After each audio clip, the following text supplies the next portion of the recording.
Dobro, dober večer. Lepo pozdravljeni. I'll switch to English right away. It's a great pleasure and an honor we got with us tonight Robert Pfaller.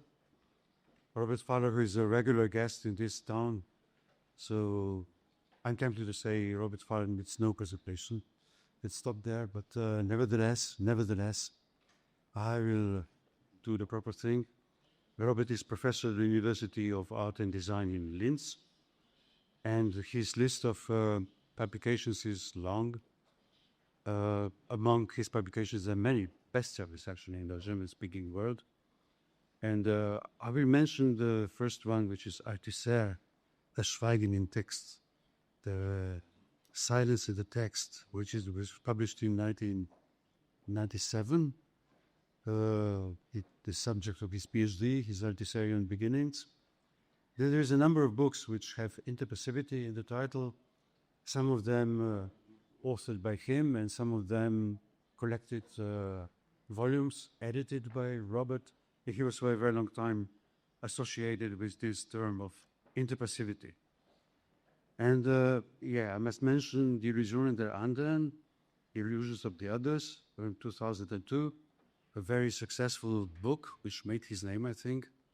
And the 𝒂𝒏𝒔𝒐𝒑𝒉𝒕𝒔 Heilige und die reine Vernunft, the dirty sacred and the pure reason. Wonderful title. And then there is another one, again with a wonderful title, 𝒊𝒏𝒔𝒊𝒉𝒕𝒔 zu leben lohnt. What makes life worth living? I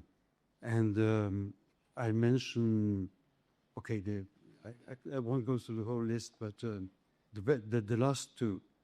The 𒒂𝒏𝒄𝒊𝒉𝒕𝒔 über die Scham, two revelations about the shame, was published in 22. I highly recommend it, and it's really a great book on the question of shame. And the last one so far is Das Lachen der Ungetäuschten, die philosophische Würde der Komödie, the laughter of the non-duped, the philosophical dignity of comedy. It brings together all his different writings on comedy, the 300 pages great volume on, what is the philosophical dignity of comedy.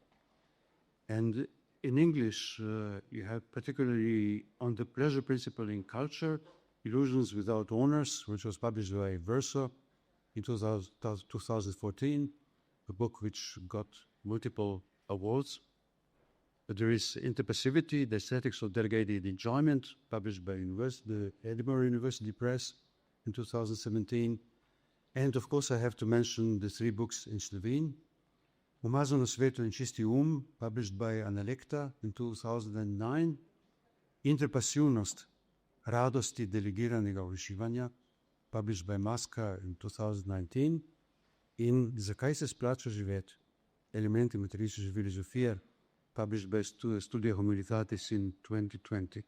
Plus, there is a number of papers published in Slovene and the interventions he has made over the years in this city. Some books are available there, not quite books by Robert, but books by Brecht, and the Brecht-related books. Go and look. Very, very interesting books. Okay, so for the formal introduction. Now, you know that Cankarjev, in collaboration with a number of other institutions, notably the Goethe-Institut, is devoting this year to the celebration of the 70th anniversary of Brecht's death in 1956. So there will be a number of events of performances. One performance already took place a couple of weeks ago here in Cankarjev. There will be a conference in September in the fall. There will be publications, there will be new translations of Brecht. One is actually coming out on Monday. We somehow still don't have it.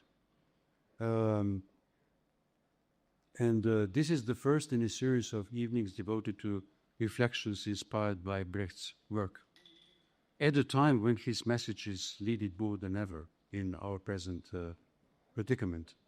And let me immediately make the announcement that the next guest will be Oksana Timofeeva on the 13th of February, and this here in in the Club CD. So, yes, we live in troubled times when some basic assumptions of our collective life are put into jeopardy. There's a rise of what one can call new forms of fascism, and Brecht has lived through the rise of fascism and then confronted also another kind of authoritarianism, the Stalinist one. But what is his message? Even in the dire situations, in really the dire situations, he found resources of courage, humor, hope, and thought. And there's a famous line by Brecht, denken heißt verändern. To think means to transform, to change, to engage, even in the most desperate circumstances. So he is, to put it briefly, the author of The Empowerment of the Powerless.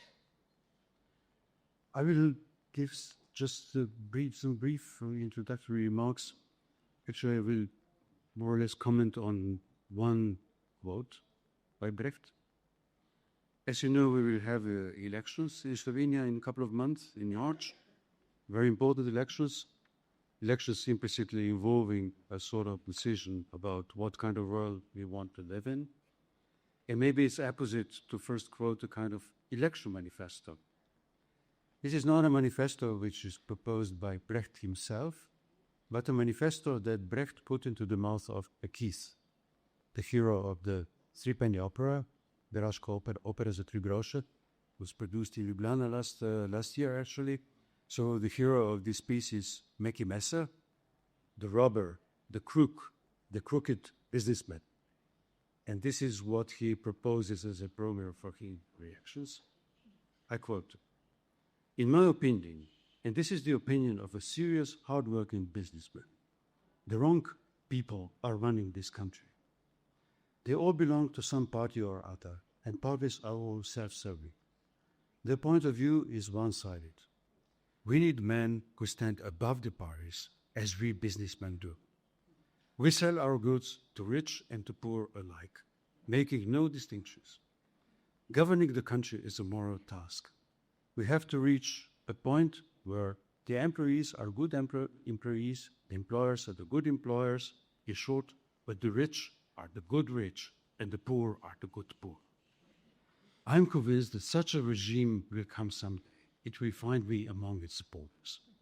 Okay, as election manifestos go, you can see. This is from the Three-Penny novel, which was written in 1934 as a sort of elaborate sequel to the enormous success of the Three-Penny Opera in 1928. So 60 years later, this still offers many immediate, recognizable echoes. So McKeith is one of Brecht's heroes, his anti-heroes. He is a crook who states his business bluntly, without embellishment, without illusions. What we need is a party above all parties, leaving behind the narrow interests in the name of common good and progress, and the true embodiment of common interest is precisely the party of the capital. It promotes universality, which makes no differences. It only needs good people, that is, good rich and good poor. What we need is the art of the deal. The art of the deal transcends politics. So business is about good people, hence goodness is the question of morals, so morality sticks to business as the other face of the same law. The most unscrupulous are the greatest promoters of morals. So McKeith's party is based upon the conflation of the discourse of business and the discourse of morals. Of course, the point of this Brecht's device, let me have some light. I can't see the text, sorry. I'll be left speechless. Okay. Of course, the point of this Brecht's device of crooks coming on stage and cynically proclaiming their business without the veil of ideals is the notorious estrangement effect, 𝒓𝒔𝒕𝒐𝒍𝒕 𝒂𝒏𝒄𝒊𝒕𝒔, whose aim is to produce an effect of a wake-up call, of making us see the strangeness of what seems to be familiar and currently accepted, the scandalous nature of what passes for norm. Displaying the brute interests behind the veil is designed to dissipate the illusion that conceals them. But perhaps the strangest thing about Mckeith's manifesto is that it doesn't look so strange at all in our time. It is as if the estrangement effect doesn't quite work any longer. And we can sense that since Brecht's time, certain ways of blunt talk have actually gained common currency and have become admissible and acceptable in public speech, so that the intended dialectics of brute interests and their concealment doesn't function any longer. It is as if there is no need for debunking, for people in power started to obligingly behave like Brecht's characters. This already happened to some extent with the hegemony of neoliberal discourse, telling us that the best you can do for common good is to pursue your greed, and the market will take care of the rest. And you can remember the moment of greed is good, got in the mouth of Gordon Gekko and Michael Douglas, the speech from Wall Street, the movie, in 1987. But that was only the beginning. It is as if the cynicism of Brecht's characters has ceased to look cynical and has lost its force to produce estrangement. The hidden blunt interest has made its coming out and turned into public furor. But this process of coming out was amply exacerbated by the rise of new populisms, where not merely the blunt interest, but the shameless egomania, the whim, the direct display of power, the bullying, the coercion, self-importance, delusions of grandeur, the obscenity, the buffoonery, the vulgarity, all these are ostentatiously paraded and openly exhibited. It is as if the king comes forth and says, "Look, I'm naked." And this doesn't debunk the fraud, but enhances his fraudulent power. So nakedness can function as the ultimate disguise. Terry Gilliam of Monty Python fame remarked that Trump is funnier than Monty Python, that even the Monty Pythons, in their craziest times, couldn't imagine the madcap of his presidency. And with Brecht, it seems that the new versions of Mckeith appear to be outdoing his characters in cynicism, shamelessness, and outlandishness, surpassing them. What should produce the effect of estrangement is a 𝒊𝒏𝒔𝒊𝒂𝒓, and the wake-up call rather produces an effect of helpless fascination, ultimately fascination with how the estrangement no longer works in face of utter strangeness. Reality appears to be stranger than its estrangement. If the point of the estrangement effect was to render strange what appeared to be normal and accepted, now it seems as if there is no normal any longer. It has been hijacked by the strange. There is no normal to be subverted, but the subversion of norms looks like a new norm.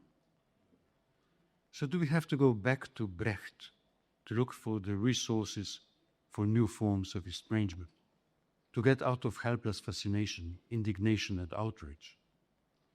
Indignation is maybe laudable, but this is not enough for action. It still sticks to moralism that Brecht despised.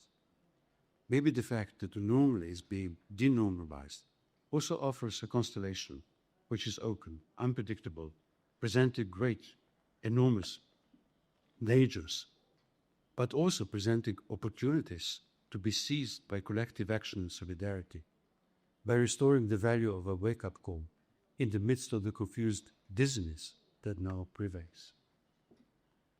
It is in the nature of anniversaries to raise the question whether the famous person we are celebrating has still something to tell us in our times, so many decades, more than half a century later, whether his work still displays actuality for our times, whether he is still valuable for us who have the questionable privilege of having been born later. But maybe the question has to be reversed. We should rather ask whether we are worthy of him, of Brecht, whom we are celebrating, not whether he has stood the test of times, but whether we are standing the test of his stance. It's only by engaging in collective action solidarity in these miserable times, but times are ultimately as miserable as those that Brecht had to confront. It is only by such an engagement that we can prove that we may be worthy of him, that we can prove our own actuality in his place, by our ability of taking a decision about what kind of world we want to live in. So much for this short introduction. And I will pass the word now to our speaker, to our guest. Oh.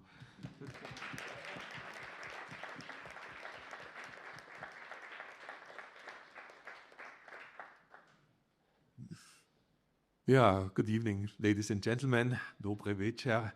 Thank you very much, Mladen, for this wonderful invitation. It is a great honor and a great pleasure to be here and to perform together with you. And I even take it as a bigger honor that you are sacrificing the Georges Brassens evening tonight, as many maybe amongst you as well. Thank you for this. My contribution has the title, I had as little opinion as I had money. This is a quote from Brecht, and I will immediately explain it. In the last years, Bertolt Brecht has often been a helper or an ally for me in contemporary debates. Debates, for instance, about security, health, cost efficiency, our cultural canon, the culture of our debates, or the survival of the species. In Brecht's work, I found clear answers to such questions that have been raised loudly in our times. What also sparked my curiosity was the fact that Brecht's insights point to helpful ancient philosophical resources that allow to take a stance vis-à-vis the symptomatic contemporary confusions. My title stems from a short quote of Brecht, which I have always loved. Brecht says at one point, quote, I had as little opinion as I had money, because I had the same opinion about opinions as about money. They are there to be spent, not to be kept. End of quote. Of course, needless to say, in Ljubljana, the world capital of refined Hegelianism, there's a beautiful little dialectical wit in this quote, in the fact that opinion becomes here a universal genus that comprises as its species both itself and money. But what I equally like is the remarkably absent claim to ownership with regard to opinion.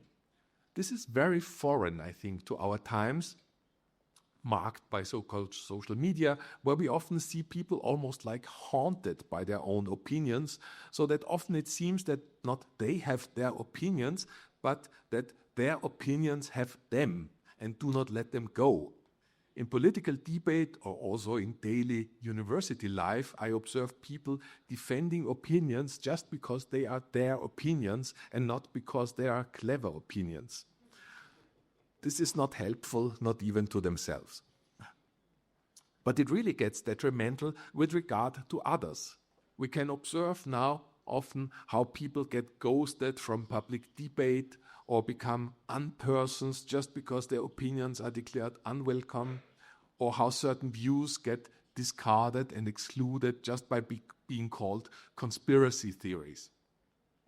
Recall, for example, the notorious article published in a peer-reviewed scientific journal from 2020, where the key German COVID expert Christian Drosten, together with a number of other renowned colleagues, wrote that any hypothesis assuming that the virus might have escaped from that research laboratory in Wuhan was a conspiracy theory. Funnily, even the German Secret Service, Bundesnachrichtendienst, regarded that hypothesis already at that time as a quite plausible one. Or think of, for example, former Chancellor Gerhard Schröder, who does not get invited to any German talk show just because he is seen as a Putin friend. As if in times of war we didn't have need of people who could explain us what the other side thinks. Or think of the case of the Swiss military secret service officer Jacques Beau, I don't know if this case is very well known here, who now, together with more than 50 other people, is currently subject to sanctions imposed by the European Union, which means that he cannot travel and cannot access his bank accounts without any possibility of legal defense. When Jacques wants to buy food, he must make an appeal for an exception. And all this because he has published, as it is his job, military situation assessments about the Ukraine war, by the way, by using Western sources only and not any Russian information or propaganda. So he did nothing forbidden. In Brecht's quote, I find a very different and helpful attitude with regard to opinions from which our current public debate could learn a lot. Brecht himself has learned this, I think, from the ancient philosophical school of Pyrrhonian skepticism. According to this school, Pyrrhonian skepticism, happiness can be achieved by liberating oneself from fixed ideas. That could be done by using what they called skeptical tropes, a number of standard arguments which Pyrrhonian philosophers carried with them like medicine in a doctor's box. When hired by a patient suffering from a fixed idea and the subsequent painful passions, for example, a jealous husband suffering from his jealousy, the Pyrrhonians opened their box and pulled out one of their prepared medical arguments, a skeptical trope. For example, they would have said to the jealous husband, "You believe that it is bad and shameful for you when your wife gets venerated by a number of admirers.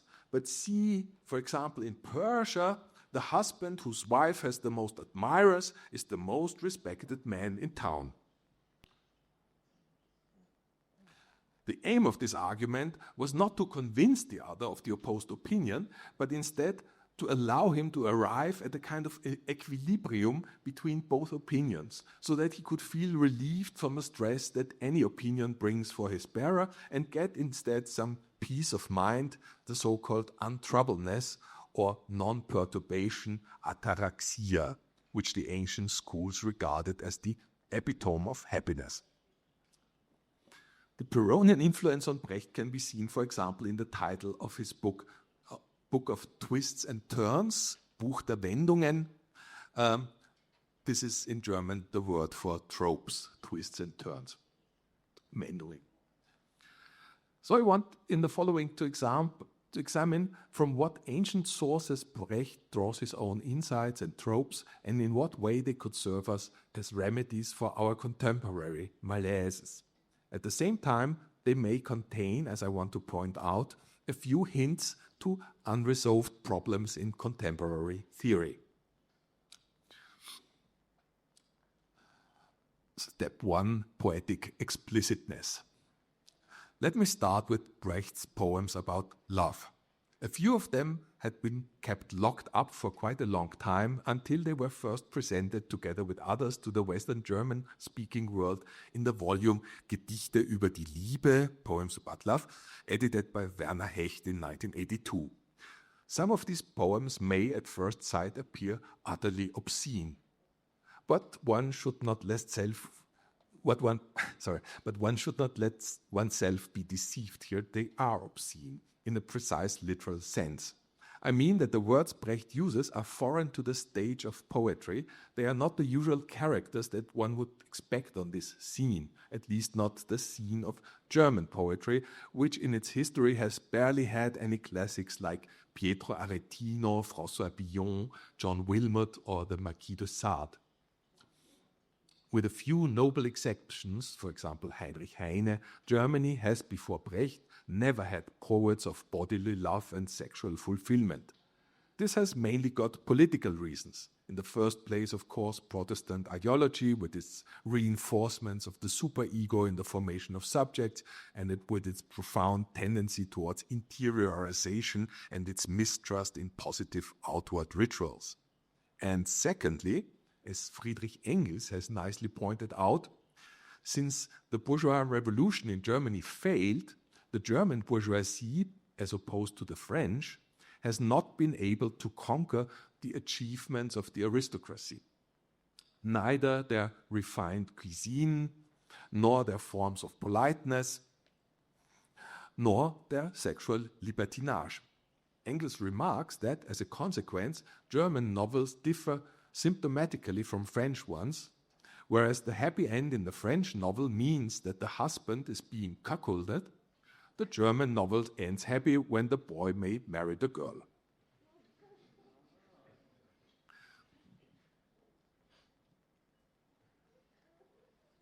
Of course, the issue of sex poses problems, not only to poetic language. Philosopher Günther Anders, who, by the way, after World War II has been an Austrian fellow countryman and personal friend of Brecht, has once remarked that when speaking about erotic matters, one sounds either like a sailor or like a doctor. An interesting point in Brecht is not only that he managed to do both, but that he succeeded at integrating these two foreign extreme poles of language into the scenery of his poetic language. Take, for example, these lines. I read the poem for its beauty first in German and then give a rough English translation. Braunen Sherry in den Bäuchen und im Arme noch das Säuchen, das uns nachts die Eier schliff. Zwischen Weiden tat ein jeder in den morgenroten Äther einen ungeheuren Schiff. English, with brown sherry in the belly and in our arms that naughty Sally who ground our balls at night. Between the willows we gave each in the crimson ether of the beach our piss a sturdy flight. Of course. A special charm of these poems lies in the fact that they tell most adult things in a form that may remind one of the harmonious, smooth, suggestive rhythms of childhood poems. This seems comparable to Bernard de Monteville's notorious Fable of the Bees, The Grumbling Hive, or Private Vice's Public Benefits from 1705, where the morally most scandalous structure of capitalist prosperity are laid open in the guise of a lovely lyric fable about small insects. The beautiful and the beastie pair up in both cases in such a way that their contrast becomes even more striking and the beastie shines even more beastily. Yet, rhythm and rhyme suggest necessity, and their relentless marching forward overcomes the surprise or hesitation by which listeners or readers may get struck or stuck when they come upon the vulgar elements of Brecht's text. The fact that everything falls so well into its place finally adds an appearance of evidence to obscenity, and this adds, I claim, to the thorough enjoyment provided by these lines. Let me compare this to another example. In his poem Orges Wunschliste, Orges Wish List, Brecht mentions the two following wishes. In German first, von den Feindschaften die beiderseitigen, von den Orgasmen die ungleichzeitigen. Roughly translated, of the enmities, the mutual bonus, of the orgasms, the asynchronous. Here we are clearly on the doctor side of Brecht's verbal extremism in poetry, but again rhyme and rhythm exert their power integrating the medical term in such a way that paradoxically its obscenity gets even more emphasized. Lyrical interrelation as well as bodily intimacy announce themselves here by verbal explicity or even extimacy, if I may use the term coined by Jacques Lacan. Step 2. Poetry of sexual fulfillment. But let us look at the philosophical side of this. Brecht's poetry on love stands out by the fact that it is not lyrics about longing or desire. It is the wording of sexual fulfillment. In Freudian terms, it is not about the tender pursuits, but about the sensual pursuits. Not zärtliche, but sinnliche Strebungen.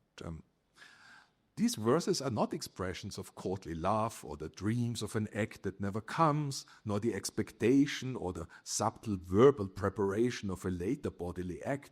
Instead, these verses come with the act, possibly as an integral part of it. French historian Paul Venn has once nicely pointed out that poetry must never be seen in a complementary relationship with love, in the sense that poetry would emerge where love is lacking.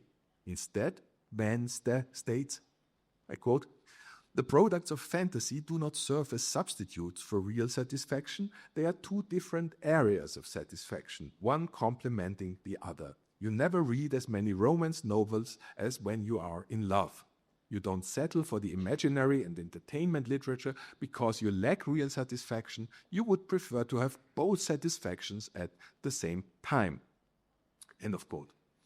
This may be quite true, but it still allows for differentiation. People who have fallen in love may choose romantic poetry in order to celebrate their romantic feelings of longing. But Brecht's poems, on the contrary, are mostly poems of people already having sex and celebrating that by adding some verbal pleasure to it. As Brecht's character Zipfel in the Refugee Conversations remarks, I quote, "While we are on the subject of pornography, have you noticed how virtuous it becomes when it's done in the artistic way? Use the photographic method and you end up with smut. As a cultured person, you wouldn't dream of putting something like that on your wall.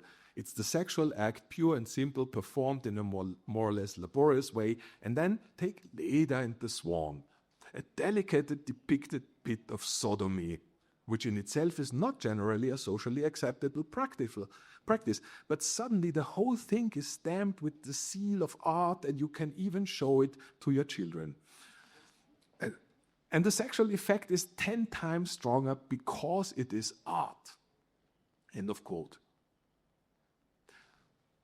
This is a beautiful hint that Brecht gives not only for the understanding of his own poems, but even for, I think, for a proper understanding of the Freudian concept of sublimation. Sublimation is not, as Freud sometimes insinuated, when instead of a sexual act one makes a painting or a poem, because as art has taught us long after Freud, an artistic performance can very well be a fully sexual act, as demonstrated, for example, in the 1960s by Vienna's actionists Otto Mühl, Wally Export and Peter Weibel, or later Mike Kelly and Elke Christofek, or the Gelatine Boys. Sublimation by adding art to sex does not make the thing less obscene, but actually more obscene and 10 times more fulfilling.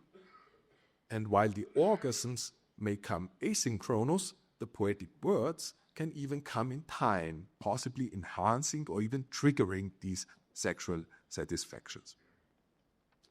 Moreover, this is a point where Brecht significantly deviates from both ancient ethics and psychoanalytic theory.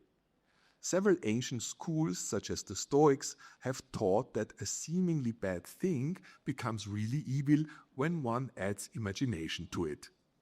And what merely troubles people is the imaginary part, not the real one. As Stoic philosopher Epictetus has put it, quote, "It's not the things that upset us, but our judgments about things." End of quote. To explain this, take for example the beautiful illustration provided by David Foster Wallace in his famous speech, "This is water." We usually get extremely angry, says Foster Wallace, when a speeding driver in his most ugly SUV overtakes us and cuts recklessly into our lane so that we have to brake hard.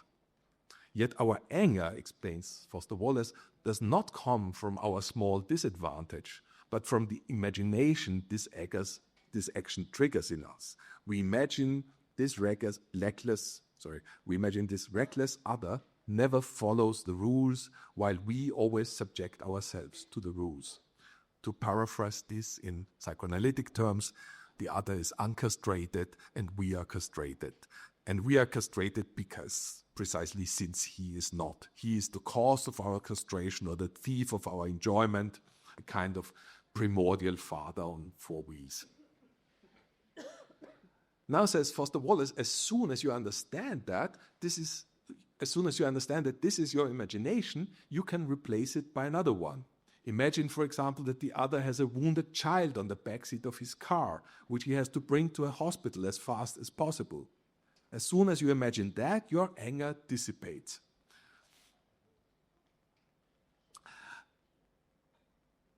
Although nothing has changed with the objective facts, and you may even be happy to give way to the speeding other. This is how, according to Stoic and Pyrrhonian methods, one can liberate oneself from unpleasant excitements by removing the imagination that caused them.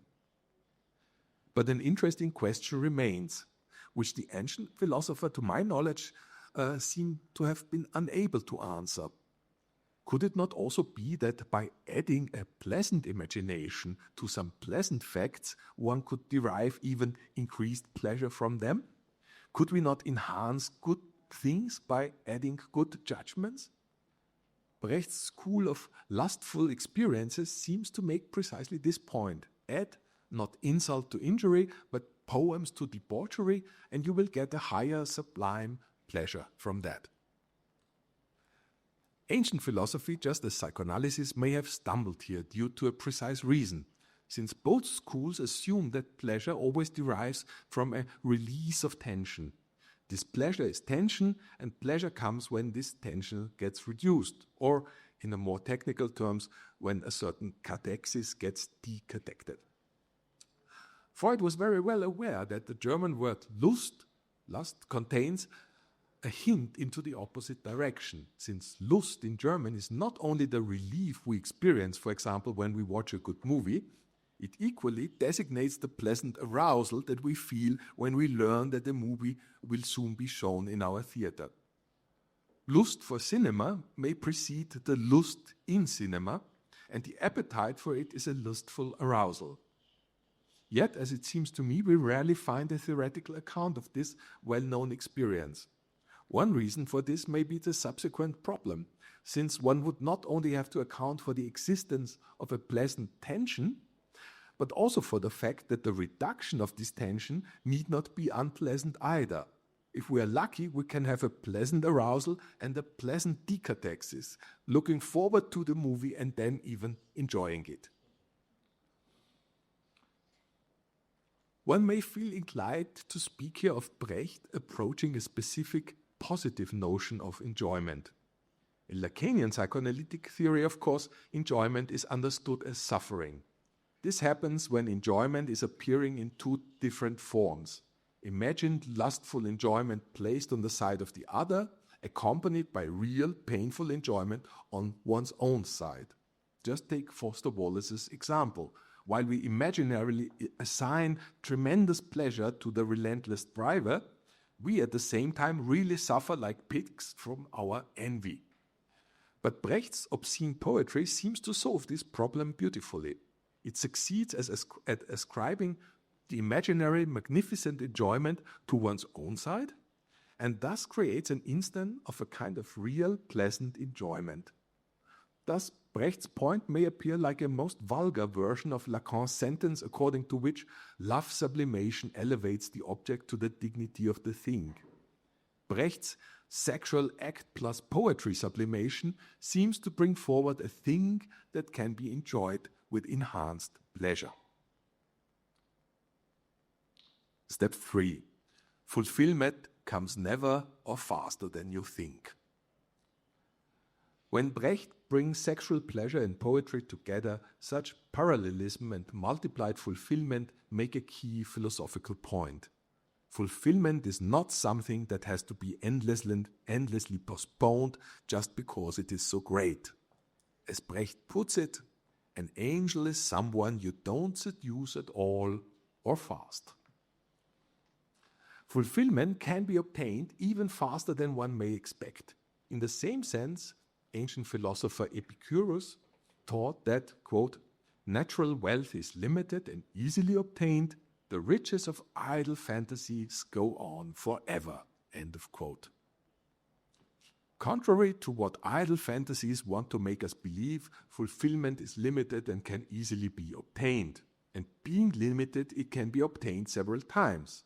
Significantly, Brecht uses the word orgasms, which can be put into plural, whereas, for example, a term like enjoyment in Jacques Lacan's sense comes by necessity in singular, thus indicating that enjoyment, like Parmenides' being or the Christian God, is infinite and just one. Brecht's orgasms instead point to a notion of being and enjoyment that exists in plurality, just like the atoms in the ancient ontologies of Democritus and Epicurus. Encouraged by the idea of plurality, instead of frozen in awe by the idea of oneness, Brecht's poems express a profound mistrust against the idea of a desire that cannot be fulfilled. This is a key point not only against a romantic approach to love that never reaches its goal. It also addresses a loser's attitude which is currently widespread in certain parts of the political left. The attitude of ressentiment, the mistrust against any success whatsoever, which certainly helps avoiding it forever. Ressentiment as a powerful ideology currently expresses and solidifies itself in terms of habits and fashion. Peter Sloterdijk has therefore punned certain of these contemporary phenomena as subcultures of ivy humbleness, demutstrunkene Subkulturen, he says. The metaphysical background of these attitudes lies in the conviction that this world is fundamentally bad and that every great thing can only fail in it, such as many leftist uprisings unfortunately did. A conviction which often seduces its bearers to the conclusion that everything that fails is great. It has to be noted that these ressentimental metaphysics can sometimes even hijack Lacanian theory.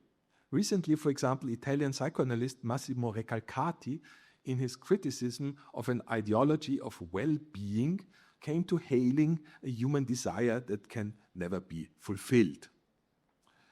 The same happens when Lacanian critics oppose the currently existing pervert order of things by reclaiming negative entities such as lack, castration, or negativity. This is not a criticism that allows for any political success.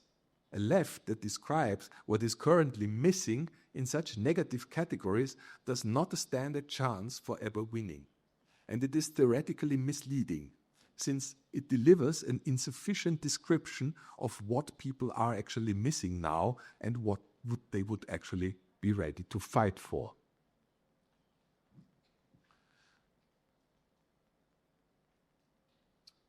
It is of course true that neoliberal capitalism attempts to suffocate the impoverished people's longings by ever new cheap fashionable commodities and distractions, as well as allegedly healthy warnings and prohibitions against unhealthy things such as smoking and alcohol. But what is lacking here is not something negative. It is instead something positive, utterly material. People, apart of course from lacking money for housing, education, health, pension and so on, today also lack other crucial things which are essential for them. Time to spend together or time to retreat, opportunities and social skills for dealing with other people who have different opinions or identities, places and occasions for conviviality and celebration, the material conditions for creating those moments that make life worth living. Just think of how astonishing it can be to find in some European city today a bar where people are still smoking. Is it not alarming that such an experience may touch one today like an incredible, wonderful miracle? Step 4, basic and advanced conditions for fulfillment. What the left can learn from Brecht is precisely this, I think. That what we claim must be conceived of as something positive material. Only under this condition any struggle can be successful. Brecht can be seen as a teacher about the fact that joy and fulfillment are possible in this world. And he describes in what precisely the goods consists for which it is worth fighting. A first basic condition for this is that basic human needs are met. Quote Brecht, and since a human is a human, he needs something to eat, it's not too much to ask. From the three-penny opera, from the Einheitsfrontlied, or to put it into the short formula of the Three Pennies opera, in German, nur wer im Wohlstand lebt, lebt angenehm.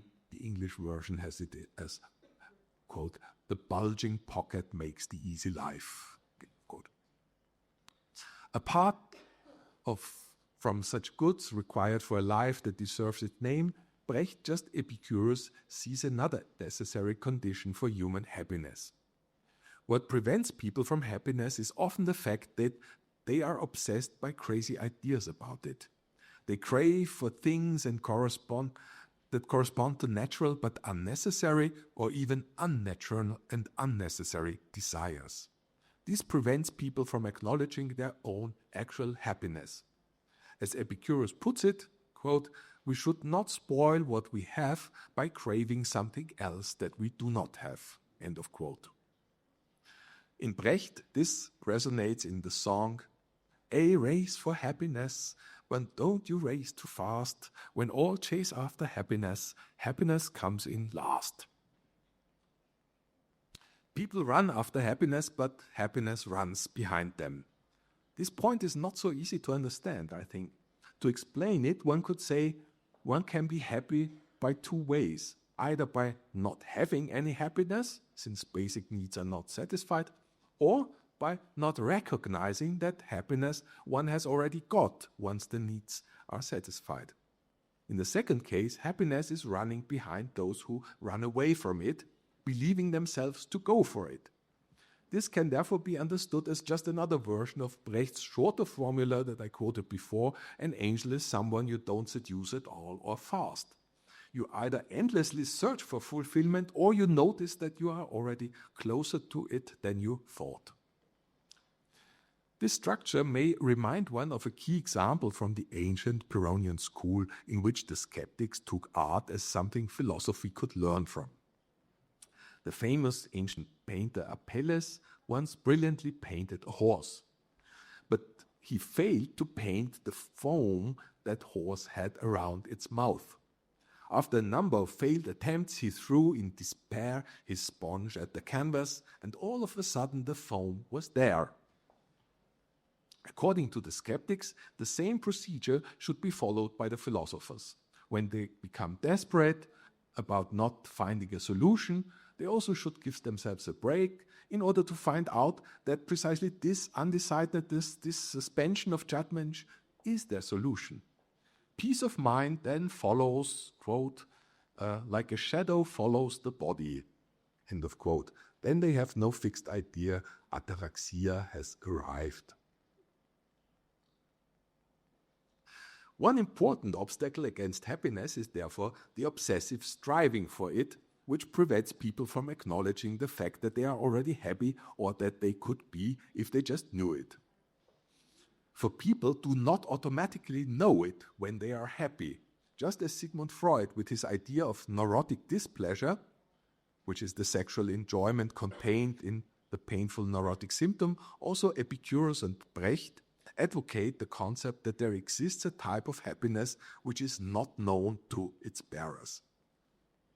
Happiness in Epicurus, just as in Brecht's view, is a quite easy thing and easy to achieve. Yet what prevents people from getting there, or better from remaining there, is the crazy idea of bigger happiness that carries them away, the idea of something that I would like to call a kind of jackpot happiness, an infinite happiness that is supposed to solve all problems once and forever. Real happiness can thus, according to Brecht and Epicurus, become spoiled or unrecognizable by a crazy idea about it.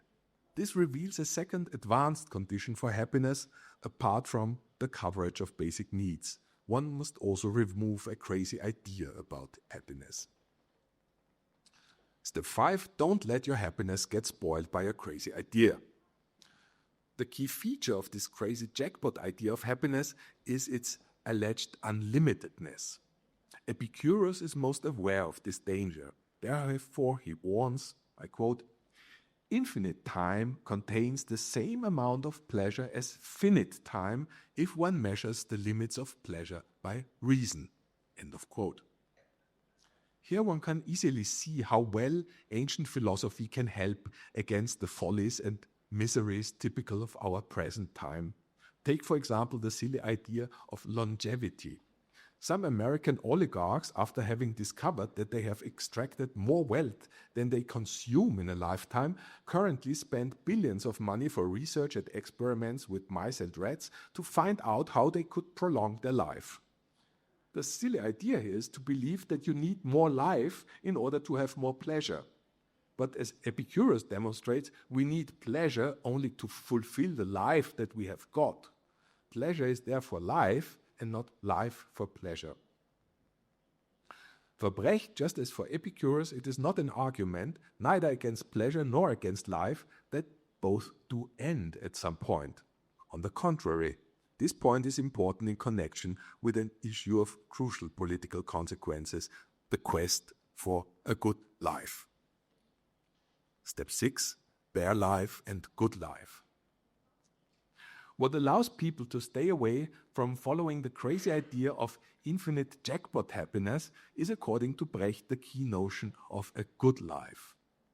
A good life is marked first by the coverage of basic needs, and secondly, by occasions of convivial celebration like drinking tea together, Brecht's examples, and exchanging thoughts, drinking beer and talking, like in the refugee conversations, or drinking brown sherry and having sex, as in the poem I quoted in the beginning. For these occasions of convivial celebrations, a few things may be required, which are not always very cheap, but still affordable to individuals, whereas a few social conditions must be given, which can be described as the collective social wealth that makes a good life possible. Apart from being a profound follower of Epicurus, Brecht is in this point also a good Aristotelian. In Aristotle's Politics, one can find a distinction which is crucial for Brecht.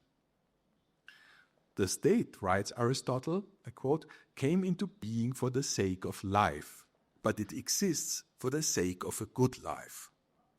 This distinction has serious consequences for what must be done for one as well as for the other. The preservation of mere life is a never-ending task. The art of healing aims at health without limits, Aristotle says, comparing it to the art of money-making, which also aims at the wealth without limits. In contrast, the task of the art of housekeeping, economics, has a limit. It serves to maintain the household, not to acquire unlimited wealth. Similarly, there's an art of statecraft and life, politics and ethics, which has a limit in the creation and maintenance of the good life. The confusion that Aristotle argues against with this distinction can currently be observed just as clearly in the field of economics as in the field of health. The rampant desire for healthy eating and self-optimized fitness, which often takes on fanatical, almost health-religious traits, stems, as do the neoliberal enrichments that spoil even the rich people's good life, from the fact that the difference between life and good life is forgotten. Aristotle writes, I quote, "The reason for this way of thinking is that they want to live and do not care about the good life. And since this desire has no limits, they also demand unlimited means to be able to satisfy it." End of quote.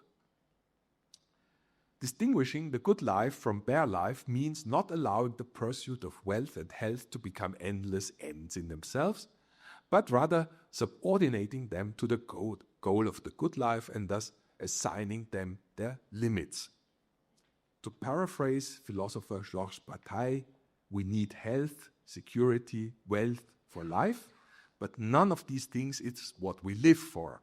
It is not what makes life deserve its name. It's not what life is worth living for. This is, as can easily be seen, a crucial ethical point with regard to our contemporary culture. We are surrounded by people and ideologies of the preservation of bare life into limitlessness. Just think of the fashionable attempts of self-optimization, or also of the so-called preppers, these people who spoil their lives by doing everything in order to survive a bomb attack in their prepared bunkers.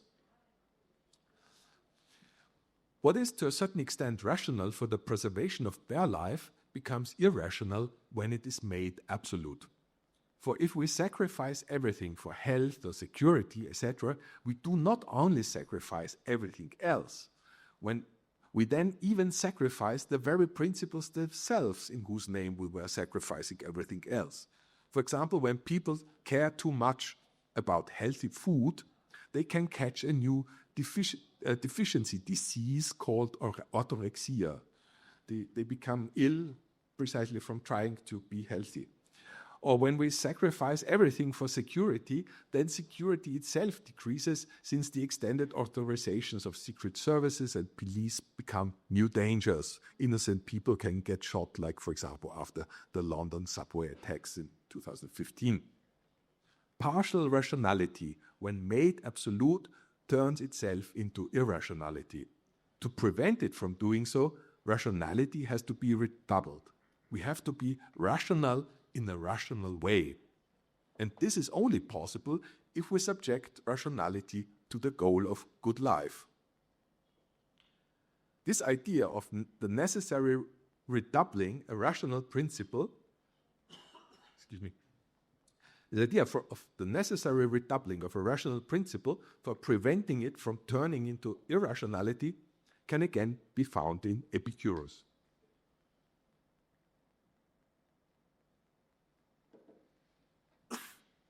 Epicurus writes, I quote, "There is also a limit in simple living, and he who fails to understand this falls into an excess as great as that of the man who gives way to extravagance."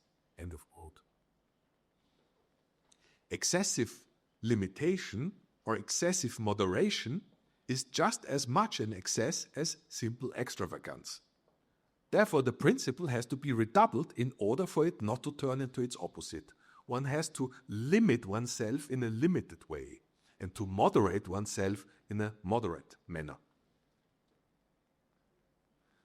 This necessity of the subjection of life-preserving activities to the goal of the good life is of crucial political importance, since in critical situations life may have to be put at risk for the sake of the good life. This is what Bertolt Brecht lets the communards of Paris, the Paris Commune from 1871, say to their enemies. His resolution of the communards reads as follows. I quote German. First again. "In Erwägung, dass ihr uns dann eben mit Gewehren und Kanonen droht, haben wir beschlossen, nunmehr schlechtes Leben mehr zu fürchten als den Tod." Unfortunately, the English translation does not render rhyme and rhythm. I've just found a very rough one that says, "Considering that then you threaten us with gun and cannons, we have decided to fear a bad life more than death." At least that is there. This is the key point, fear a bad life more than death. This is the reason why hedonism, the quest for the good life, is in the eyes of Brecht a revolutionary virtue. Hedonists are not people who are too lazy to fight for their freedom or, as Hegel assumed, too attached to their life for risking it or too pleasure-seeking for fighting. On the contrary, if there's any political readiness to fight, it comes precisely from people's not having forgotten that they live for having a good life. Last step, step 7, don't let yourself be seduced. This reasoning leads to one of Brecht's famous warnings expressed in his poem Against Seduction. I read here the English, nicely rhyming version. "Don't let them seduce you to exhaustion and duress. Why all the trepidation? Do you die like all creation and after nothingness?" So don't let them seduce you to exhaustion and duress. The notion of seduction that Brecht uses here is a philosophically most interesting concept. It is the radical opposite of what we saw before when it came to the seduction of angels. Apparently, people can not only be seduced to sex or pleasure, on the contrary, it is possible to seduce them to hardship and exploitation. Why is that possible? Well, as we have seen before, hedonism requires transgression, an overcoming of one's usual rational limitations for everyday life. As Epicurus has pointed out, in order to have a good life, one must set limits to one's spontaneous reflexes for moderation or life preservation.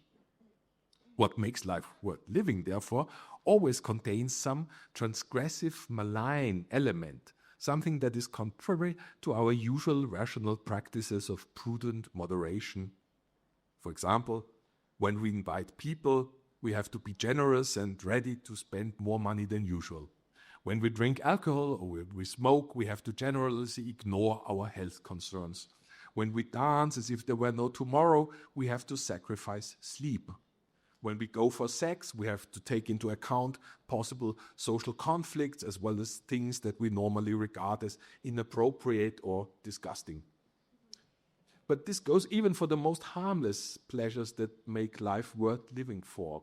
When we go for a walk, we must be ready to waste time. And when we do philosophy, we must waste thoughts, mostly on questions which may never be of any use for us or anybody else. This requirement of transgression is often what frightens people, and this is the reason why it is possible to seduce people and make them shy away from the quest for good life, and instead let themselves be brought to accepting hardships, exploitation, even not resisting preparations for a war, as currently within the European Union. But what is key for transgression is the fact that it requires conviviality. Left to our own devices, we may tend to shy away, even from a glass of wine or whiskey, let alone champagne. Some older people even tend to forget to eat. But the situation changes when company is available. A number of individuals, none of which would alone have been able to overcome their shyness, can together enjoy eating, drinking alcohol, or toasting with champagne. Therefore, the moments of conviviality and their silent cultural imperatives reconcile individuals with their malign goods. Cultural imperatives, I mean the silent voice that we sometimes hear that tells us, come on, don't be a spoilsport, don't drink juice now it's a moment where you should be drinking something serious. These moments allow people to turn the problematic qualities of their things into wonderful, sublime ones. Precisely the conditions of such conviviality are currently under pressure from a neoliberal order and its pseudo-emancipatory individualist ideology, an ideology which suggests people that they will be most happy when each of them gets what each wants and nothing else, no malign thing that is difficult. Therefore, Brecht in his refugee conversations lets his character Zipfel point out, I quote, "At least we agree that pleasure-seeking is one of the greatest virtues. Where hedonism has a hard time or is given a bad time, you know there is something wrong." End of quote. Is this not a good description of our currently hegemonic ideologies? Are we not living at an epoch where hedonism has a hard time? Just think of the sex negativity that has become predominant in Western societies since the late 1980s, more or less contemporary to the uprising of neoliberalism. The fact that sexuality has since, as German sexologist Volkmar Sigusch observed, been mostly described as a field of unwanted advances, harassment, assault, abuse, and rape. Is it not quite dangerous that people are now being seduced to refuse sexuality, not by conservative religious morals, which still required more an appearance of obedience instead of full conviction, but by the seemingly fully convincing emancipatory arguments like gender equality, feminism, care for minorities and minors, etc.? Is it not an alarming symptom that hegemonic ideologies have made people care more about their sexual identity, which is about what they are or want to be, instead of what they actually want to have? Does the same not hold for all the traditional adult practices of transgression, joy and generosity, such as smoking and drinking alcohol, which a neoliberal propaganda depicts more and more as evil? Do these educations not lead people to excessively crave for health, just as for ever new expensive fashionable commodities? Instead of letting them moderately care for health and thus, as a consequence of moderation, letting them allow themselves from time to time a quite affordable little transgression in conviviality. I come to my end now. Against this ideological mindset, which paralyzes people's resistance up to the point where they are shying away from transgressing the limits of life preservation, brings them even to go for war and lose their lives there, Brecht celebrates those small, affordable transgressions which make people's lives worth living for, and which may help people to get ready, like the Paris communards, for bigger transgressions if necessary. Let me conclude with a few lines of one of my favorite poems of Brecht, entitled Über die Anstrengung, on exertion. Again, I read the German version first. Man raucht, man befleckt sich, man trinkt sich hinüber, man schläft, man grinst in ein nacktes Gesicht. Der Zahn der Zeit nagt so langsam, mein Lieber, man raucht, man geht kacken, man macht ein Gedicht. English, I tried my best. Smoke and get dirty and drink yourself over. Sleep and grin at a naked face. The tooth of time gnaws too slowly, my lover. Smoke, shit, and make a poem like this. Thank you very much for your attention.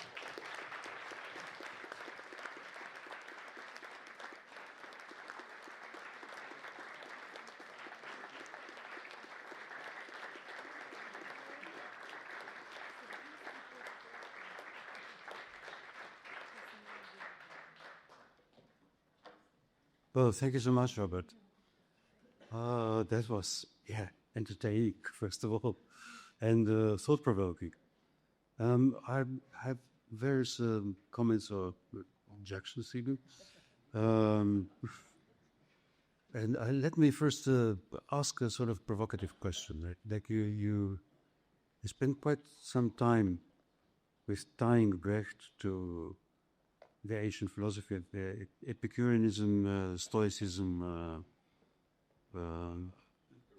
Pyrrhonism, skepticism, Pyrrhonic, and the idea of all those is like get rid of the wrong ideas, get rid of the wrong mindset, change the constellation, the framework, and then you will be able to enjoy. So it's like we have to change our wrong ideas. We have to give up on the crazy ideas, and then we'll be all right. Why do we need revolution then? Do we need a revolution? if it's okay to somehow change our minds, and then we will be able to enjoy life as it is. Yes, your question is at least as witty as I had tried to be. I think this is precisely the problem, no? That neoliberal capitalism always keeps us in a hurry. No? It puts people under enormous stress. No? They never have a computer that functions with a printer that functions. They always have to buy a new computer or a new printer and see if then that functions.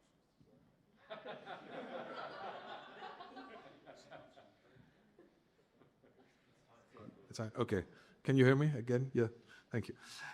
Yes. So, or even think of the students. No, they're in a constant hurry today. They're almost not allowed to like grant themselves a semester where they could think, am I really studying the right thing, and what are the perspectives and so on. No, and so keeping people under this stress, I think, keeps them in a constant dissatisfaction that makes them good consumers, because they have the illusion that maybe the next computer might solve their problems. And at the same time, under this stress, under this hassle, they don't have time to reflect or even become rebellious. No? Is it not significant that as long as students had some time to think and reflect, they were very rebellious, whereas today they don't have the breath to do it?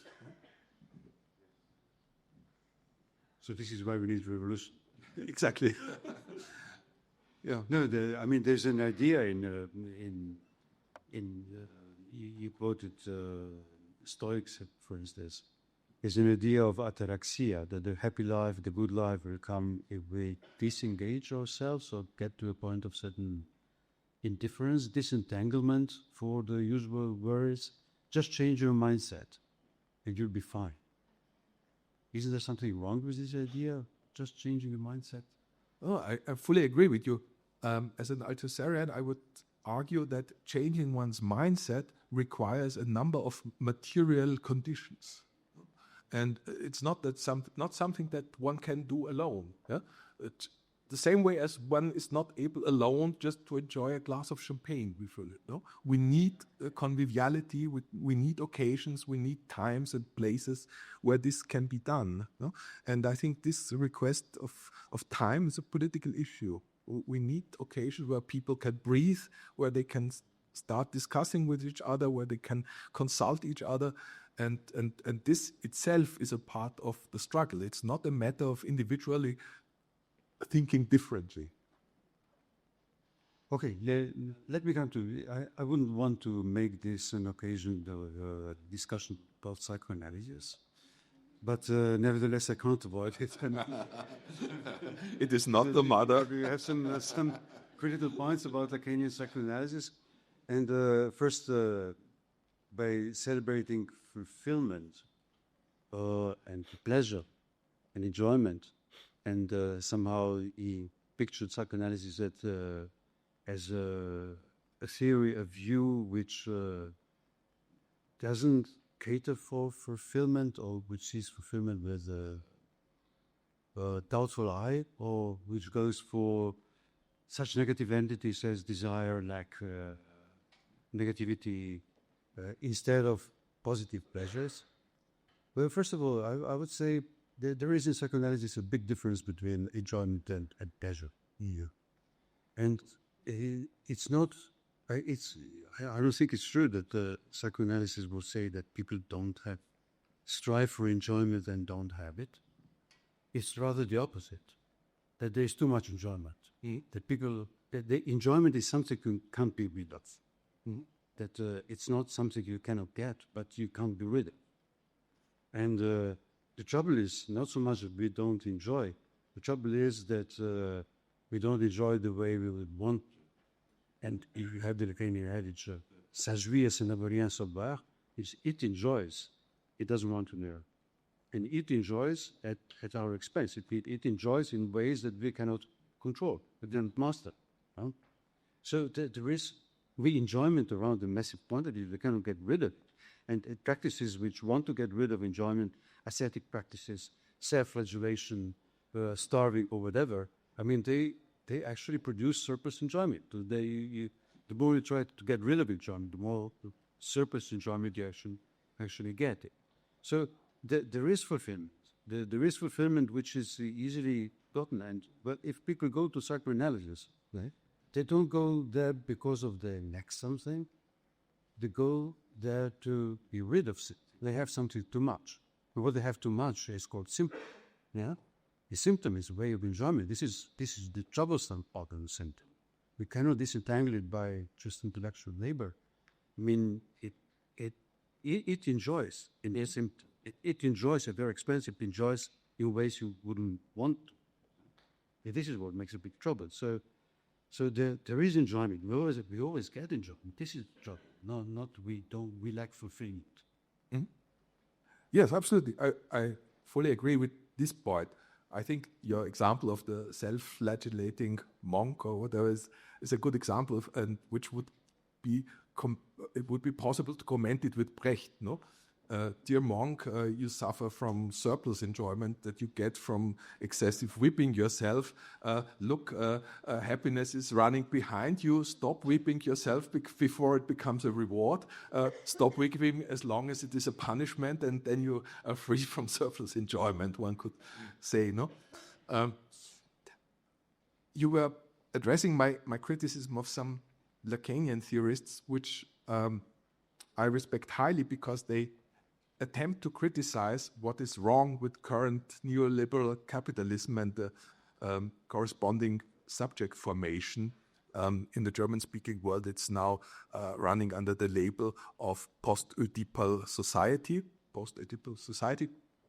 and I highly admire the attempts to criticize that, and I agree with a lot of the terms, but what I don't agree with is the attempt to formulate the criticism in negative concepts.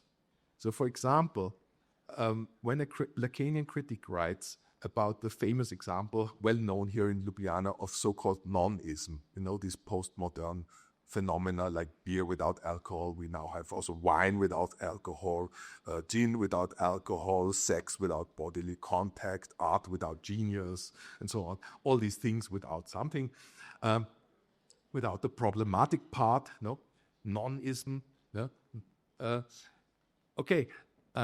What is lacking there actually? The Lacanian critic I'm referring to states what is lacking here is the lack. It's the negativity. Okay, maybe you can say that, but I think this falls short of a good description of what is lacking here. No, if people drink wine without alcohol, they avoid the problematic dimension of it, which is the condition for the enhanced pleasure they get from it when they drink it in conviviality. So what they actually avoid is this detour through the others that enables them to produce this aesthetic operation that reverses a malign thing into a sublime thing. Whatever we do with these problematic things, this is what conviviality helps us to do. We individually shy away from alcohol, smoking, other things, but in a certain moment, at a certain time, at a certain occasion, with the help of others who also would individually shy away from it, we can agree that now we drink or now we smoke, and then it becomes sublime.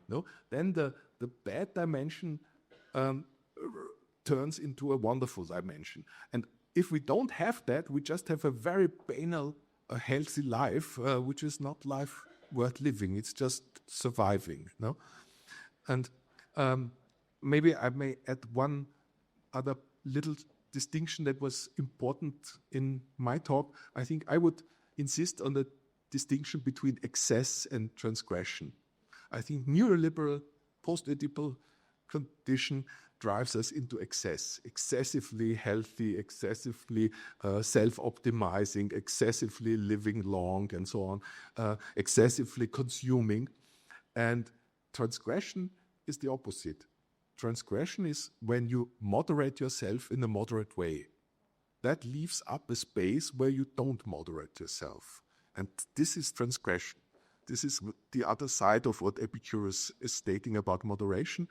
And very important with regard to psychoanalysis, because I think this has been also understood, for example, by Massimo Recalcati, a Lacanian analyst. Transgression is not something that transgresses the law or the symbolic order. Transgression transgresses the borders of the rational limitations that we have to make because we cannot drink alcohol every moment, and we cannot smoke all the time, and we cannot dance every day as if there were not tomorrow. But we can do it sometimes. And if we never did it, then we would remain incestuous narcissists. Then we would never give a party, never invite friends. We would be terrible creatures. And so transgression is what drags us out from this terrible condition and makes us wonderful, beautiful people. All right, I make briefly 3 points. One, I just go back to the question that this is a minor point, but someone pointed out that in psychoanalysis, enjoyment is one, just as being in Parmenides. It doesn't allow for plurality. I don't think that at all. I mean, the way I already described enjoyment before, it always comes in bits and pieces. It's always the enjoyment of partial objects. It cannot be totalized. This is the problem. It's not a substance that could be totalized. It sneaks in. It sneaks in always partial ways. It's not. In this way, is the opposite of Parmenides being. And second point about the negative entities, such as lack and castration. Why are we obsessed with negative entities such as lack and castration, instead of embracing positively the enjoyment, the fulfillment, etc., etc.? Well, the two the two parts of the same coin. We only have enjoyment because of castration. So this is a specifically human way of enjoyment. It's not like there's something that deprives us of. The lack is the very condition of the surplus. Then we can only have access to the surplus, to the enjoyment, because of the cut of castration, because of this negative curve. So castration means we have something too much. It doesn't mean we're relaxed.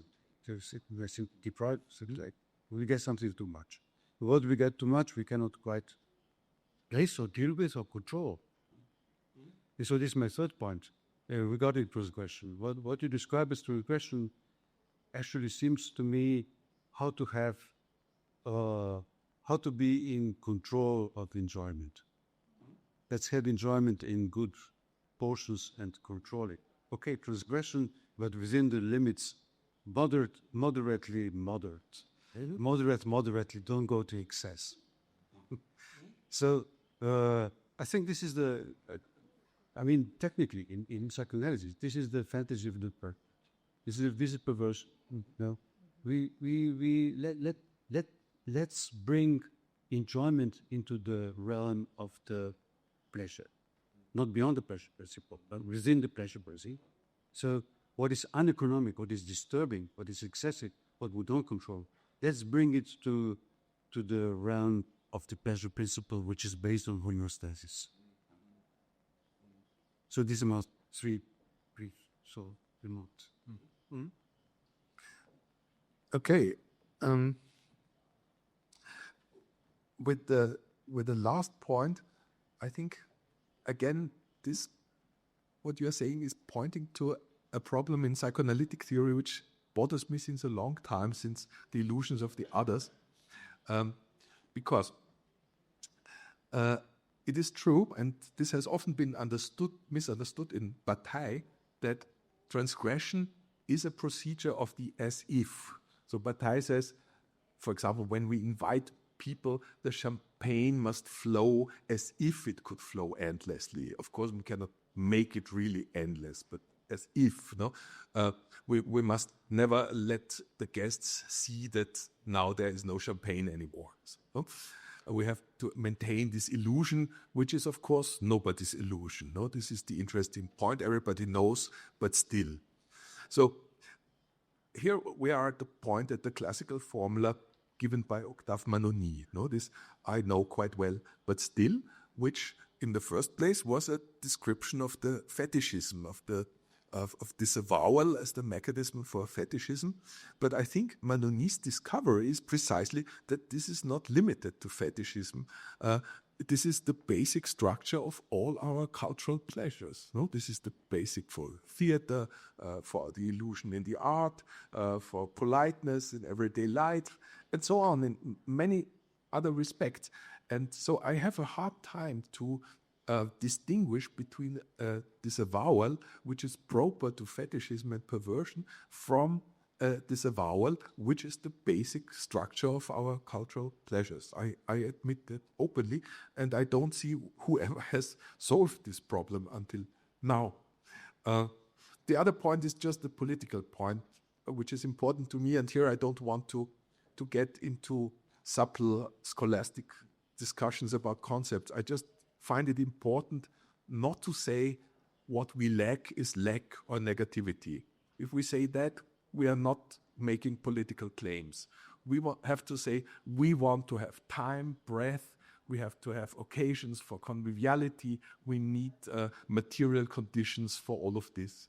And otherwise, our claims are in a way not to be fulfilled and impossible to be taken seriously. So I think in this sense, I stick to Althusserian position.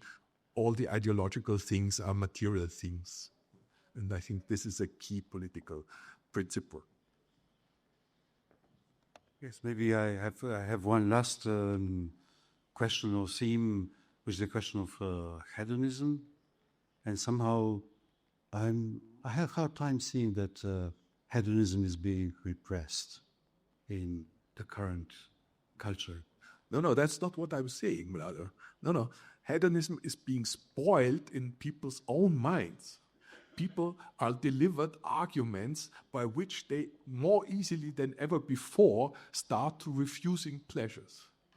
I think in Victorian times, people had religion and very high moral standards, which still they did not take so seriously. And they could become sinners or something and still do something opposed to that. But today, when this is an issue of emancipation, of equality, of non-discrimination, people are obsessed with it and they don't have an escape lane from their own principles. And I think this is the problem here. It's not repression, it's ideology. Yes, but I rather see that we live in a society of an excessive enjoyment, and we are pushed into excessive enjoyment as well. And then this is again, I mean, 𝒂𝒏𝒄𝒊𝒂𝒓𝒁, he translates the Freudian superego into the terms of the injunction. The superego is an injunction to enjoy, not to prohibit enjoyment. And this is the trouble. This is the trouble. We are bombarded with the injunctions to enjoy. And if we now look at figures of the new populist leaders, I mean, look at the figure of Trump, we somehow cannot escape talking about this phenomenon. I don't know. I don't know how to make any kind of speech today without mentioning this person, this hateful person. I mean, he has really imposed this on us. But he is a figure of transgression. He's a figure of giving license to people. People enjoy it. Well, no, you shouldn't be repressed by all these leftist crazy ideas. Political correctness, invitation, whatever. Transgress. Look at me. Enjoy me. So we are actually living in a time where the figure of transgression is the dominant form of political, ideological model to follow. So all these populist leaders, yes, enjoy it. We have license to enjoy it. No. All these other parties, leftists in particular, are trying to stop you from enjoying. You should enjoy. So how does your position differ from...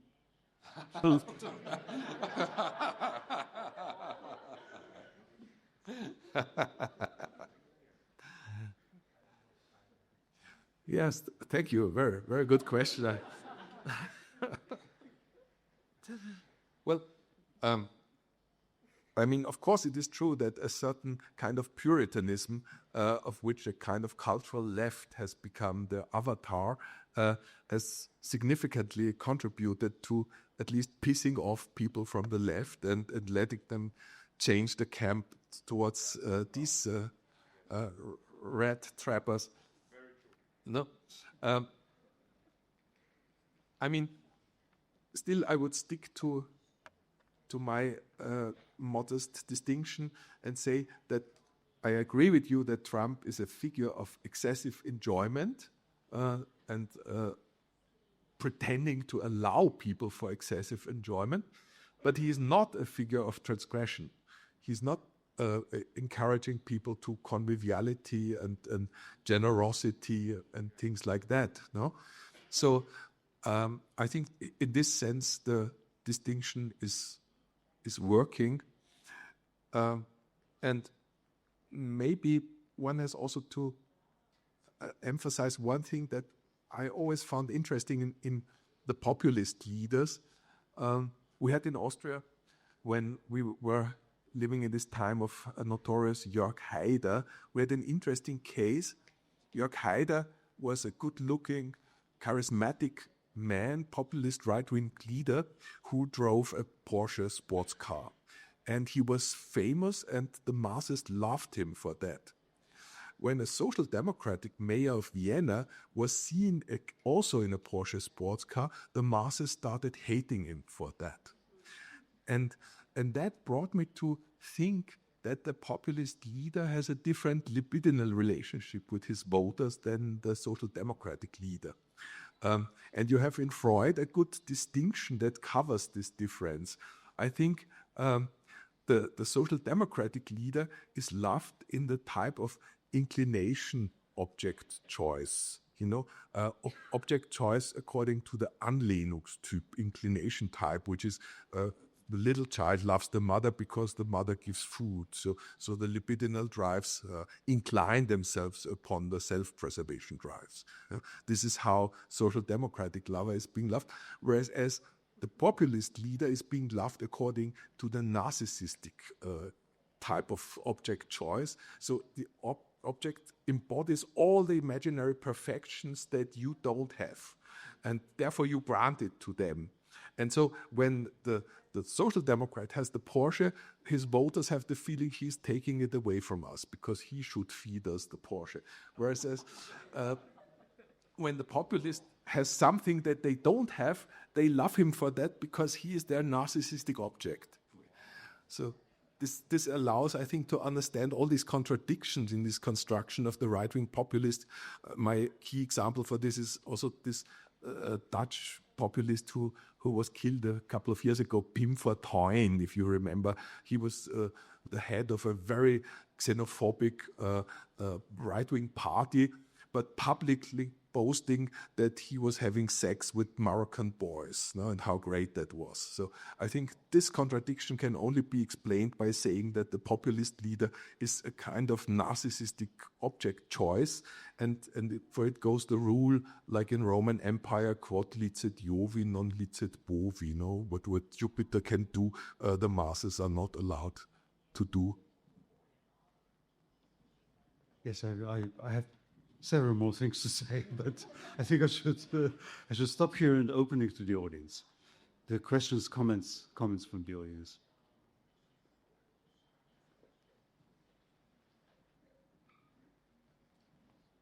Gregor, as always. Ze hebben mij.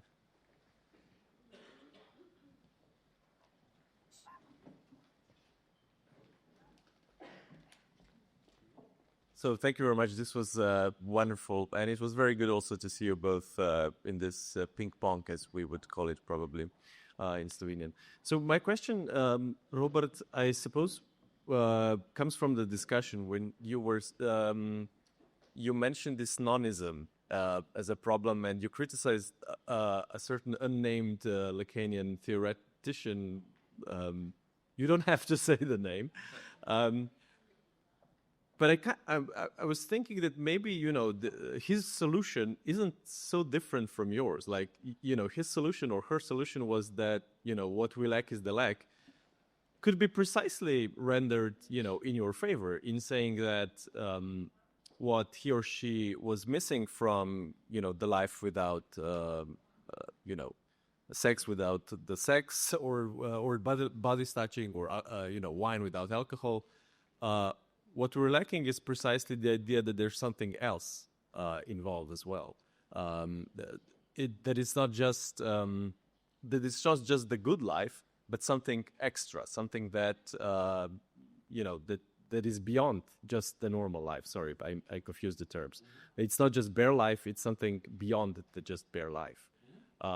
And so, lack in this in this context could just be a term for that extra. So I'm not even reading it as, a necessary conflict there, but it's just probably a minor remark. Yes, okay. I'm fine if you say that this is the same, but still, if it is the same, I would definitely prefer my wording. Yeah. Yeah. Yeah, because, imagine we claim, what we are lacking is the lack. Yeah? The other side will say, okay, then you can have more of it.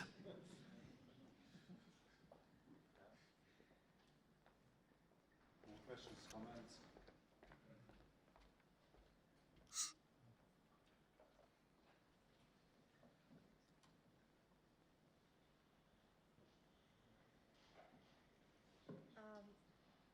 I actually like to say our parents worked very hard. They taught us. Tamara, I think we need the mic, sorry. Even I can't hear you well from here. Our parents taught us that work is good, okay? We worked hard as well, And then we had 80s and 90s where we could have pleasure. And now the generation came where we should feel guilty. But in our time, our clock says that we should have pleasure now, and we should be happy that we worked hard. So maybe you could comment that. You mean they are saying that we should be happy because they worked hard? Is that the point? No.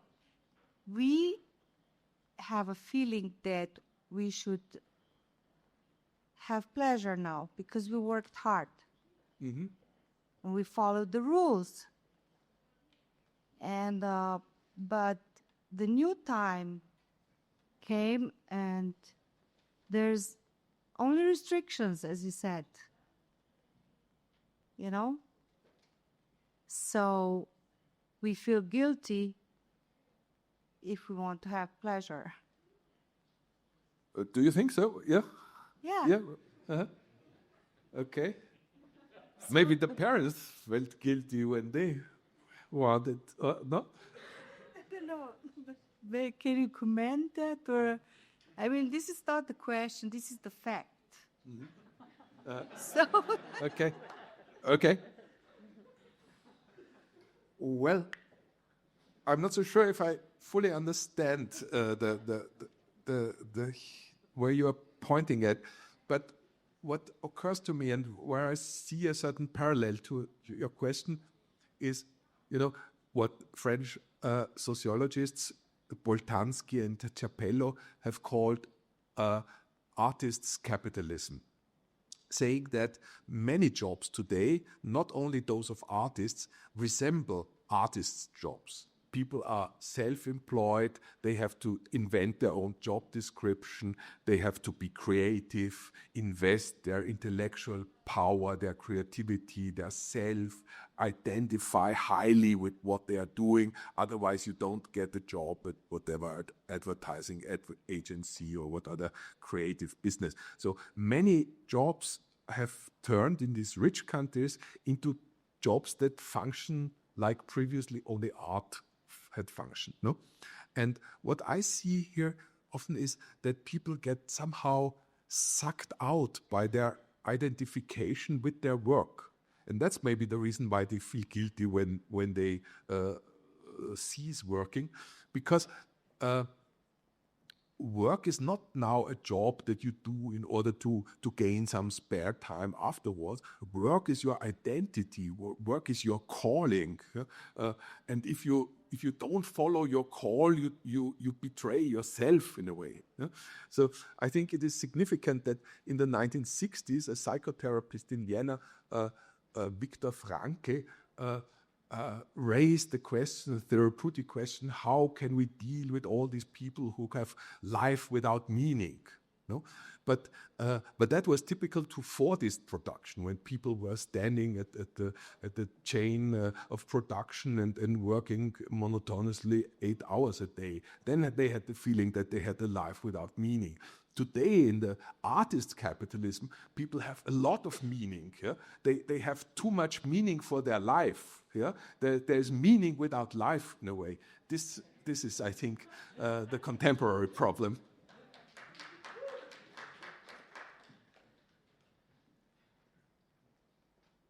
Are there any more questions, comments?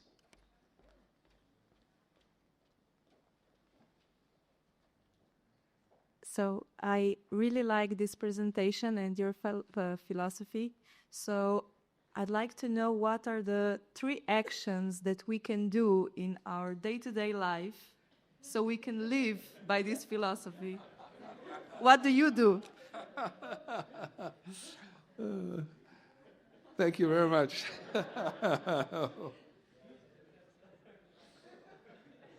Have conversations about Brecht in Cankarjev. Exactly.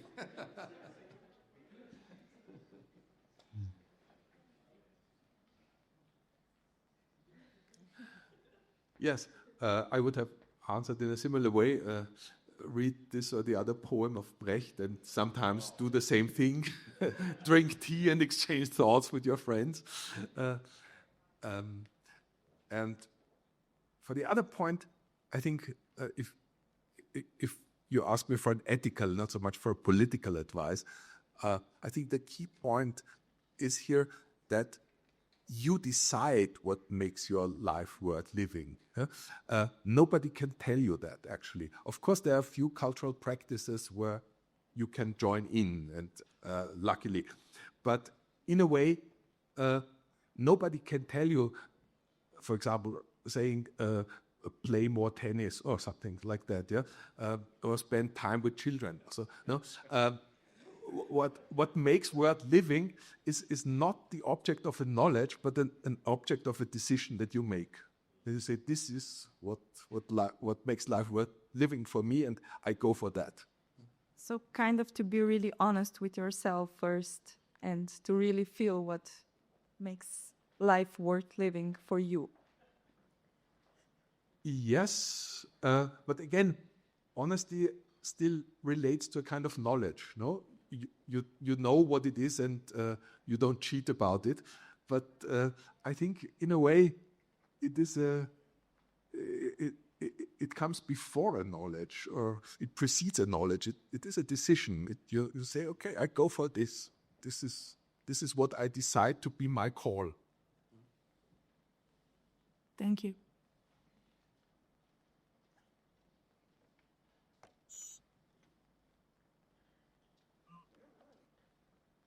But do we even have a choice to choose? Well, again, I think you are here in the capital of the theory of such choices, no? And it is not a choice between strawberry ice cream and vanilla ice cream, no? You choose your call by saying, I can't do otherwise. Yeah? 𝒊𝒏𝒔𝒊𝒂𝒓𝒁 Žižek has this wonderful point that freedom is where you recognize that you can't do otherwise, or when you decide, I can't do otherwise, I have to do this now. This is your freedom. Alenka.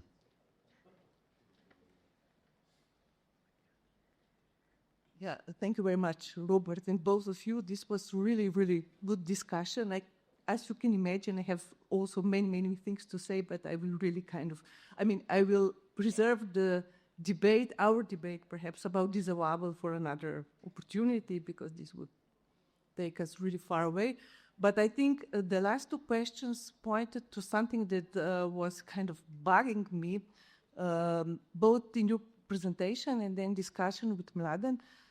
First, I would say that I had the impression that differently from Freud, for example, your attitude was absolutely that you know what the others want and what would be good to them to want. Okay, isn't it? And this is a move that Freud absolutely restrained from. He mostly claimed that he was not able to say what they really want. And he wouldn't even bench. And I don't think this is just a negativity. It is another way of giving space for this decision, as you call it. Mm-hmm. But now, just in the answer to the previous question, you said, okay, we cannot decide for the others what they want. But the examples that you propose, like love children, take care of this or that, were on the level precisely of the choice between a vanilla or strawberry ice cream. They were not the transcendental choice that I think was evoked then in the next question. So how exactly do we decide also for ourselves or for the others? Where do you see, people can decide in different ways. How to enforce what is the right decision for, and I think there is also this kind of a problem.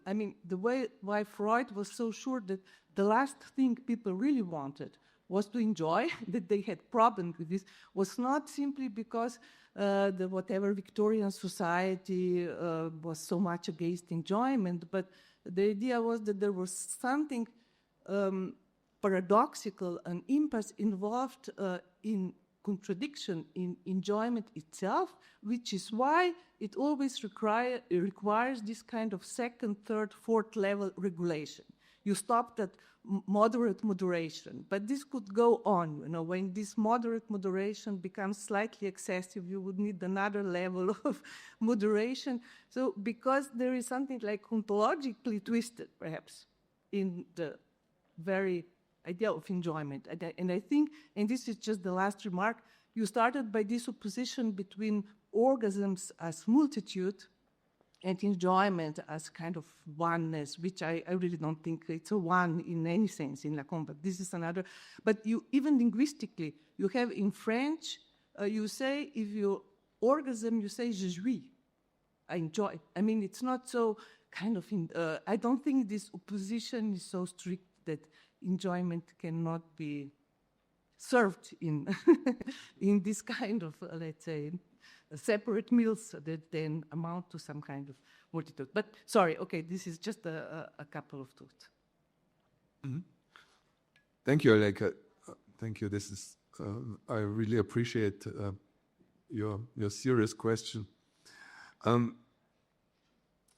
You know, what I was thinking also with the question raised before, I think what Brecht shows with his examples is not that we should exactly follow the same example and drink sherry, for example, no?